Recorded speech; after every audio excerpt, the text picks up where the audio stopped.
My name is Jessica and I have no idea what I'm doing. I gotta get out of here. I'm gonna match my shirt. You know the drill by now. Thankfully today is another day where I'm going to be using color. I'm gonna try using all Revlon today. So the 3 little Revlon palettes I have, I'm gonna bounce between the 3. So I'm gonna start with my dollar store brush and into the Revlon Color Lookbook Player something or other palette. But isn't this nice? I have to say, the mattes, I don't know if I ever reviewed this, but the mattes, but the shimmers are fantastic. But I'm going to go in with the cream matte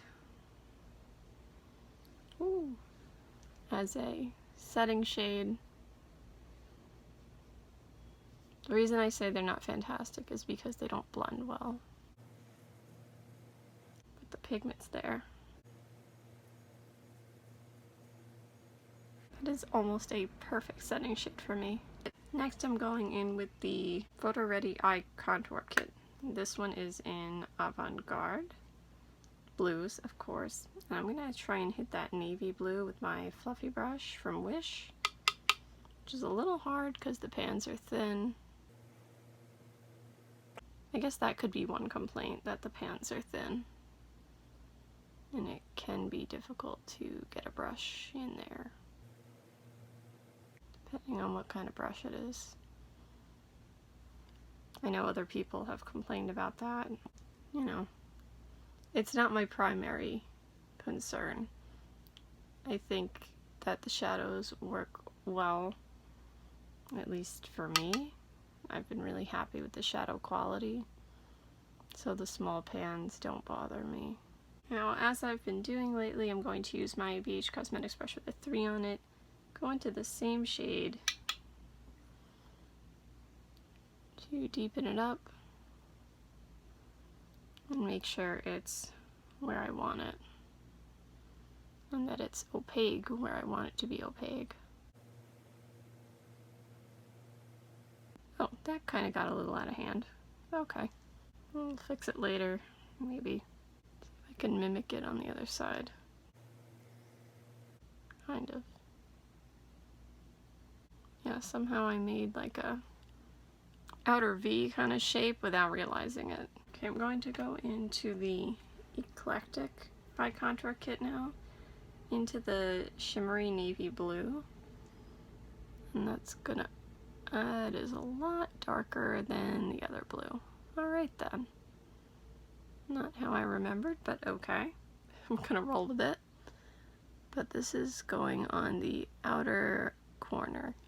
I'm going to really try to keep it to the outer corner and not the outer third because there are other colors I want to use.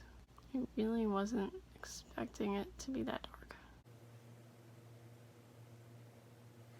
This is why I don't know what I'm doing.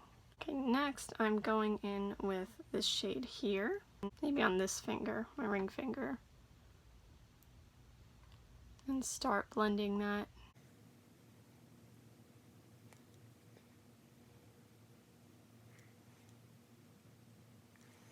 You see I'm going back, why can I not be in frame? You see I'm going back with my pinky that has the dark blue on it to kind of put the two together, and now it's coming out like a dark purple indigo. Now I'm going back into this palette and I'm going to go with the medium blue on my middle finger.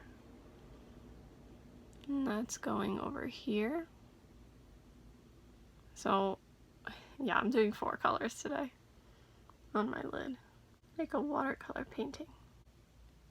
I don't know, I just felt like something different and it matches the band that I have on my shirt. And back into this one with this light shimmery purple right there. Oh, that looks very pretty. And that's going on with my index finger. Yeah, I like that. And you just kind of blend them all together, one just running into the next one. And you switch to the appropriate fingers when you do so. I like that. For brow bone highlight, I'm going into this one and hitting that top shade with my dollar store brush. And I'm just gonna hit like right under the brow bone. Well, maybe I'll blend it a little. And just to pull the look together, I'm going to go in with my BH Cosmetics brush with a 5 on it, go back into this palette, go in, oh, there went my little sponge applicator, and just go on the outer corner with the dark blue of my lower lash line, and just kind of fade it out. Normally I would match my lower lash line to my lid more, but I really don't have the time. Alright, that's it for today. I hope you have a good day no matter what it is you're doing. Bye! See you next time!